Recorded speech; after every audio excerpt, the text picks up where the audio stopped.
इस दिलचस्प विश्लेषण में आप सभी का स्वागत है। आज हम एक ऐसे दौर की बात करने वाले हैं जिसे द गिल्डेड एज कहा जाता है। 19वीं सदी के आखिर का वो समय जब अमेरिका दुनिया की सबसे बड़ी जीडीपी के साथ एक बेजोड़ औद्योगिक महाशक्ति बन रहा था। अब जरा सोचिए, एक ऐसा दौर जो बाहर से तो बिल्कुल असली सोने जैसा चमक रहा हो, लेकिन अंदर से खोखला हो और उसमें जंग लग रहा हो। तो उसके पीछे आखिर क्या कहानी होगी? आइए 1877 से 1900 के बीच आए उस विशाल आर्थिक उछाल की असलियतों को गहराई से समझते हैं। इस आर्थिक विस्तार का पैमाना कितना बड़ा था, इसका अंदाजा आप इसी बात से लगा सकते हैं कि 1865 से 1898 के बीच देश के कोयला उत्पादन में 800% का जबरदस्त उछाल आया। बिल्कुल 800%। और रेलवे ट्रैक की लंबाई भी करीब 600% बढ़ गई। पूरा देश तेजी से पटरियों के जरिए एक दूसरे से जुड़ रहा था। और इस आर्थिक बूम के पीछे जो इंसानी पैमाना था ना, वो भी उतना ही विशाल था। 1877 से 1900 के बीच 73 लाख से भी ज्यादा प्रवासी मजदूर इस विशाल बुनियादी ढांचे को बनाने के लिए देश में उमड़ पड़े थे। इतनी बड़ी संख्या में मजदूरों और पैसे के आने से ऐसे तकनीकी चमत्कार हुए जो पहले कभी किसी ने सोचे भी नहीं थे। थॉमस एडिसन के लाइट बल्ब ने रात को दिन में बदल दिया और 1883 में जब ब्रुकलिन ब्रिज खुला तो उसने अमेरिकी स्काईलाइन को पूरी तरह से बदल कर रख दिया। ये सच में एक नए युग की शुरुआत थी। सेक्शन 1, दिग्गजों का उदय, वे लोग जिन्होंने साम्राज्य बनाए। इस बेतहाशा आर्थिक धमाके ने इतिहास के कुछ सबसे शक्तिशाली कारोबारियों के लिए रास्ते खोल दिए। हम बात कर रहे हैं John D Rockefeller, Andrew Carnegie और जेपी मॉर्गन जैसे दिग्गजों की। इन्होंने नियमों की कमी का पूरा फायदा उठाया। रॉकफेलर ने तेल उद्योग पर एकाधिकार जमाया, कार्नेगी ने स्टील की दुनिया में अपनी बादशाहत कायम की और जेपी मॉर्गन ने तो फाइनेंस सिस्टम को ऐसे कंट्रोल किया जैसे वो पूरे देश की अर्थव्यवस्था अकेले चला रहे हों। इन्होंने अपने प्रतिद्वंदियों को पूरी तरह कुचलकर अपने विशाल साम्राज्य खड़े किए। लेकिन यहाँ एक बहुत बड़ा पेंच है। ये सारी दौलत सब में बराबर नहीं बटी थी। 1890 के दशक तक हालात ये थे कि आबादी के शीर्ष 10% लोगों के पास पूरे देश के 75% से भी अधिक संपत्ति आ चुकी थी।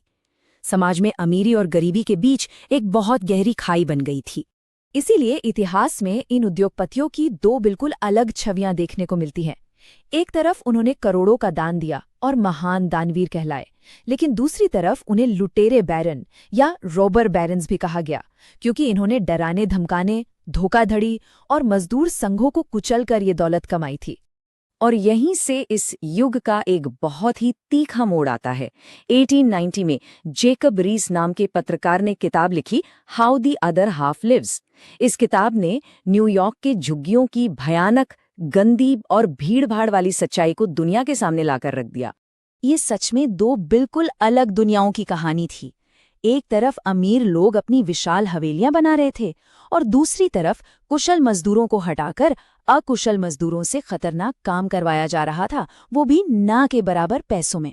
सेक्शन 2, क्रूर मजदूर हड़तालें, सोने के नीचे छिपा जंग। जाहिर सी बात है, जब शोषण हद से गुजर जाता है तो सब्र टूट ही जाता है। मजदूर वर्ग ने इन कॉर्पोरेट एकाधिकारों के खिलाफ एक के बाद एक कई बगावतें शुरू कर दी। आइए इसे सिलसिलेवार तरीके से समझते हैं। शुरुआत होती है 1877 की ग्रेट रेलरोड स्ट्राइक से। ये 52 दिनों तक चलने वाला एक भयंकर संघर्ष था, जिसमें 100 से ज्यादा लोगों की जान चली गई। बात इतनी बिगड़ गई थी कि हड़ताल को कुचलने के लिए आखिर में संघीय सैनिकों को बुलाना पड़ा। तनाव यहीं खत्म नहीं हुआ। 1886 में शिकागो के हे मार्केट स्क्वायर में एक मजदूर रैली चल रही थी। अचानक एक बम फेंका गया और दंगा भड़क उठा। इस घटना ने साबित कर दिया कि इन संघर्षों के दाव कितने क्रूर और जानलेवा हो चुके थे। और 1894 में पुलमैन कंपनी की हरकत तो और भी हैरान करने वाली थी। उन्होंने मजदूरों के वेतन में तो भारी कटौती कर दी, लेकिन अपने ही स्वामित्व वाले शहर में उनके घरों का किराया कम करने से साफ इनकार कर दिया। ये खुलेआम ज्यादती थी। इसके जवाब में 1 लाख से ज्यादा मजदूरों ने काम छोड़ दिया। पूरे मिडवेस्ट का रेल यातायात ठप पड़ गया। आखिरकार राष्ट्रपति क्लीवलैंड को सेना भेजनी पड़ी, जिसकी वजह से साउथ शिकागो में भयंकर दंगे हुए और सैकड़ों रेलकारों को जला दिया गया। सेक्शन 3, घबराहट और प्रगति, एक बुलबुला फूटता है। कॉर्पोरेट जगत की मनमानी, और मजदूरों के साथ इस बढ़ते तनाव का नतीजा वही हुआ जो अक्सर होता है, एक भयानक आर्थिक पतन। इसे 1893 की मंदी कहते हैं। रेलवे के विस्तार का जो विशाल बुलबुला बना था वो फूट गया।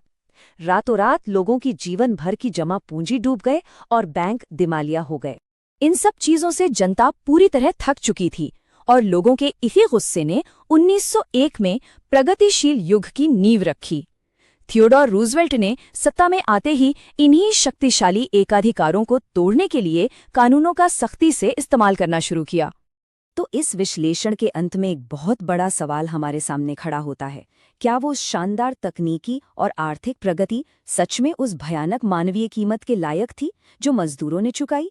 क्या रॉकेफेलर और मॉर्गन की बनाई गई वो चमकती दुनिया लाखों मजदूरों के आंसुओं को जायज ठहराती है? ये एक ऐसा सवाल है जो आज भी हमें गहराई से सोचने पर मजबूर कर देता है। इस चर्चा में हमारे साथ बने रहने के लिए शुक्रिया।